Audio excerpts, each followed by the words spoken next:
Hmm? Hmm?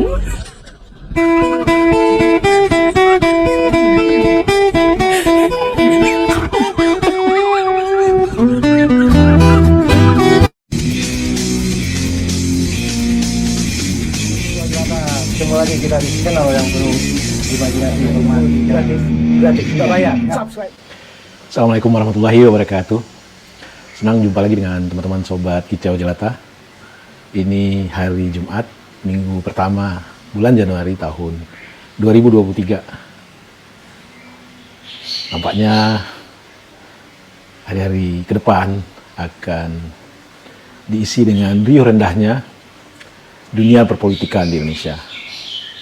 Minggu ini kita dihebohkan oleh, katakanlah dalam tanda petik, kicau keras dari dua tokoh yang kita kenal. Satu Pak Rizal Ramli, dua Pak Mahfud MD. Dua orang ini pernah berada dalam satu pemerintahan di masa Gus Dur. Apa yang membuat jagat Twitter heboh adalah soal kicauan keras.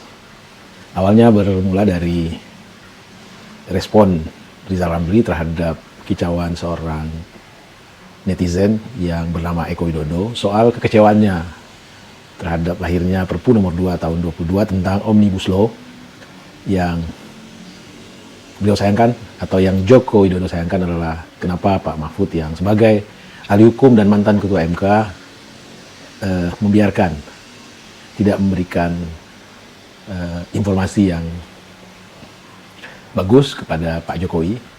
Intinya itulah. Dan kicauan tersebut disambut oleh Rizal Ramli dengan pernyataan yang bahasanya ya menurut Bang Ica, kalau karakternya Bang Rizal Ramli ya begitu gitu. Intinya Rizal mengatakan bahwa mesin cuci kekuasaan bisa merubah karakter atau watak seseorang. Tentu meski tidak menyebut bahwa yang dia maksud adalah Mahfud, karena kicauan tersebut merespon tweet dari Joko Widodo, Pak Mahfud menyambutnya kira-kira lebih kurang intinya bahwa Rizal makin dungu, kira-kira begitulah. Nah, Bang Ica sendiri tidak begitu mempermasalahkan, karena dua orang ini kan sebenarnya berasal dari dua daerah yang secara karakter memang begitulah adanya. Buka kulit tanpa isi, egaliter, bahasanya tanpa tendeng aling-aling. Rizal berasal dari Minang, ya begitulah karakternya orang Minang, sementara Pak Mahfud sendiri berasal dari Madura. Lebih kurang karakter etnis samalah dalam komunikasi. Yang kita sayangkan, meskinya ada sentuhan intelektual, lebih soft dikit lah, lebih lembut dikit lah. Tapi apapun itu, sebelum kita lanjutkan kicau ini, mari kita ikuti atau kita lihat bagaimana sebenarnya perseteruan di dunia Twitter dari mereka berdua ini. Nih, lihat. Hmm? Hmm? Hmm?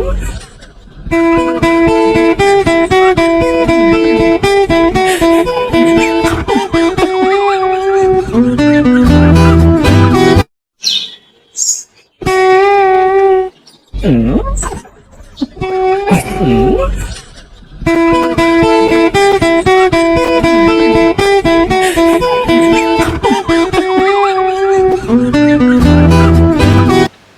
Bang Ica tak akan berkicau, berceloteh tentang katakanlah perseteruan dua orang besar ini, orang pintar ini, orang hebat ini, tidak. Tapi Bang Ica coba mengkaji apa sebenarnya penyebab dari katakanlah perang kicau ini. Ya, penyebabnya adalah sebagaimana kita tahu, pada akhir Desember, tanggal 30 Desember 2022, pemerintah mengeluarkan Perpu nomor 2 tahun 2022 tentang Omnibus Law, tentang Undang-Undang Cipta Kerja. Dan inti dari Perpu tersebut adalah mencabut Undang-Undang Cipta Kerja yang telah disetujui antara pemerintah dan DPR dan sedang dalam tenggang waktu perbaikan sesuai putusan MK. Itu dicabut dan menerbitkan Perpu nomor 2 tahun 22. Isinya tentang Omnibus Law. Banyak reaksi yang terjadi pasca diterbitkannya Perpu ini, banyak sekali, dan reaksi yang cukup keras datang dari mantan Ketua Konstitusi, Pak Jimli Asidiki. Beliau mengatakan lebih kurang bahwa Perpu ini menunjukkan bahwa pemerintah itu sombong, angkuh, arogan. Keras sekali. Dan banyak reaksi dari para civil society, buruh, lembaga swadaya masyarakat, dan para pakar hukum yang kurang lebih sama menyayangkan keluarnya Perpu ini. Dan bahkan ada yang menyatakan bahwa Perpu ini bisa dijadikan dasar untuk melakukan impeachment terhadap presiden. Nah, kita tidak akan membahas soal apakah Perpu tersebut layak dikeluarkan atau tidak, apakah Perpu tersebut memenuhi syarat untuk dikeluarkannya satu Perpu atau tidak. Biarlah itu didiskusikan di antara para mereka-mereka yang pakar dalam bidang hukum. Keadaan perlu dan mendesak, biarlah itu secara ekonomi, biarlah itu didiskusikan oleh para ahli-ahli ekonomi. Bagi kita hanya ingin menyoroti dari sisi etis. Ya, etika bernegara, etika antar lembaga tinggi negara. Kita tahu bahwa Undang-Undang Nomor 11 Tahun 2020, yaitu Undang-Undang Cipta Kerja, itu adalah inisiatif dari pemerintah. Latar belakangnya, sebagaimana kita tahu ya, ingin meringkaskan undang-undang yang bertebaran antara satu kitab dengan kitab lainnya, sehingga mempersulit, menghambat investasi, dan lain sebagainya. Itulah alasannya. Alasannya bagus sekali. Menyimpelkan satu kodifikasi dalam satu buku yang disebut dengan Omnibus Law. Omnibus Law, Undang-Undang Cipta Kerja. Pemerintah menyiapkan, lalu dibahas dengan DPR, panjang waktu pembahasannya, sampai ketok palu pemerintah dan DPR setuju bahwa undang-undang ini layak untuk diundangkan.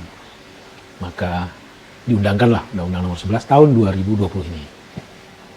Lalu yang terjadi berikutnya, kelompok civil society merasa bahwa ada yang salah dalam proses lahirnya undang-undang ini, ada yang salah dalam konten isi undang-undang ini yang kalangan buruh menganggap itu merugikan mereka dan segala macam. Nah, sesuai dengan katakanlah jalur yang ada di negara kita ini, maka kelompok civil society itu mengajukan gugatan judicial review ke Mahkamah Konstitusi. Itu adalah lembaga tinggi negara pasca reformasi yang kita lahirkan, yang otoritasnya adalah mereview undang-undang. Benar dong langkah dari civil society ini. Lalu setelah dibahas segala macam, Mahkamah Konstitusi memutuskan bahwa memang secara formal Undang-Undang Nomor 11 Tahun 2020 ada cacat prosedural. Dan Mahkamah Konstitusi menyatakan undang-undang tersebut inkonstitusional bersyarat. Mahkamah Konstitusi memberi waktu kepada pemerintah untuk memperbaikinya dalam jangka waktu 2 tahun. Yang kira-kira itu nanti di bulan November tahun 2023 itu adalah batas akhir perbaikan. Jika sampai batas akhir tersebut pemerintah tidak mampu memperbaikinya, maka undang-undang tersebut gugur demi hukum, dan yang berlaku kembali adalah undang-undang yang pernah dicabut karena lahirnya undang-undang Omnibus Law ini. Bukankah itu satu prosedur yang benar antar lembaga tinggi negara sesuai dengan tupoksi masing-masing? Pemerintah menyiapkan undang-undang, dibahas dengan DPR, disetujui ketok palu, lalu diundangkan, lalu ada kelompok masyarakat yang merasa keberatan, lalu mereka mengajukan judicial review ke Mahkamah Konstitusi. Mahkamah Konstitusi telah memutuskan dan memberi waktu kepada pemerintah untuk memperbaikinya. Waktunya belum habis, masih ada 1 tahun lagi. Tetapi ujuk-ujuk pemerintah mengeluarkan Perpu. Di sini bagi Gica ada etika kenegaraan yang bagi Gica kurang elok dipertontonkan oleh pemerintah. Pertama, pemerintah sama saja dengan melecehkan, dalam tanda petik tidak menghormati DPR. Bukankah undang-undang tersebut sudah dibahas bersama-sama DPR, sudah diketok, disetujui? Itu satu, tidak menghargai effort, usaha, peluh keringat yang dikeluarkan oleh DPR dalam katakanlah membahas dan menyetujui undang-undang tersebut. Lalu yang kedua, undang-undang tersebut telah diputuskan oleh Mahkamah Konstitusi, sebuah lembaga tinggi negara, equal, sama kedudukannya dengan lembaga kepresidenan, clear keputusannya, perbaiki, jangka waktunya 2 tahun. Belum habis jangka waktu, ujuk-ujuk pemerintah katakanlah mencabut undang-undang tersebut dan menerbitkan Perpu nomor 2 tahun 2022 tentang Cipta Kerja, tentang hal yang sama. Tentu ini bentuk atau contoh buruk yang diperlihatkan betapa tidak dihargai lembaga tinggi yang selevel dengan lembaga kepresidenan, yaitu Mahkamah Konstitusi. Jadi menurut Bang Kicca, terlepas dari katakanlah perseteruan, pertengkaran, perbedaan pendapat yang berada di tengah-tengah masyarakat tentang terbitnya Perpu ini, menurut Bang Kicca, yang kasat mata terlihat adalah kurangnya etika dari pemerintah, tidak menghargai DPR, tidak menghargai putusan dari Mahkamah Konstitusi. Bagaimana menurut teman-teman? Dan kita berdoa, kita berharap, boleh dong sebagai rakyat jelata kita berharap ke depan hendaknya para lembaga tinggi negara ini saling menghargai, saling menghormati, saling katakanlah mempertontonkan kepada kita, masyarakat jelata ini, bahwa mereka benar-benar memegang teguh etika, bahwa mereka benar-benar bekerja untuk kepentingan kita semua. Terakhir Bang Kicca ingin memberi komentar tentang alasan diterbitkannya Perpu ini yang Bang Kicca tangkap, yang pada saat pengumuman itu Menko Perekonomian Erlangga yang menarasikannya, di belakangnya berdiri Pak Mahfud dan Wamenkumham Pak Edi.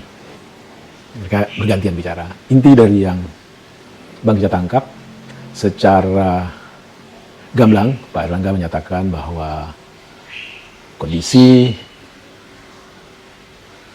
perang Rusia-Ukraina serta ketidakseimbangan atau kacaunya perekonomian dunia itu menjadi satu alasan urgensi karena kacauan tersebut bisa berimbas ke kita. Lalu yang kedua, masalah geopolitik.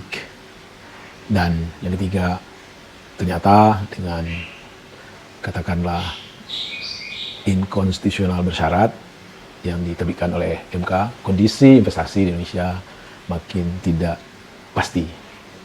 Investor dalam tanda petik asing itu enggan untuk berinvestasi. Maka perlu diambil terobosan untuk menerbitkan Perpu nomor 2 tahun 22 ini. Itulah kira-kira. Nah, menurut Bang Kicca, justru dengan katakanlah mengambil inisiatif menerbitkan Perpu yang tentu ranah otoritasnya ada di pemerintah, dan melihat reaksi yang masif baik dari kalangan buruh, lembaga swadaya masyarakat, para ahli hukum yang makin gaduh sebenarnya, ini justru akan membuat investor ragu. Gimana menurut teman-teman?